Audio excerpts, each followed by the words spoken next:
pasirinkau eilėraštį iš poemos Delčia Rudenė Deivė, pavadinta Rudentis Armekas, pirmoji.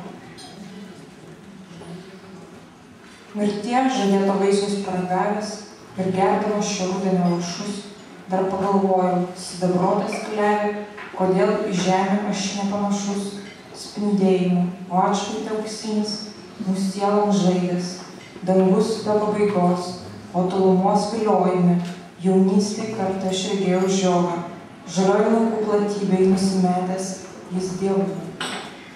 Laimingas būčiau draugas susiradęs karvelį, vilkelyną aukštą atspindžių jausmą. Skrudžios morenų tarpos, paguostų, tarsi airių plastėjimas, lengvi ir gražtų žemės augalai, o kojos liestų klajų nevarė viksvą, dulkėta mano tolimojo kelio seserį.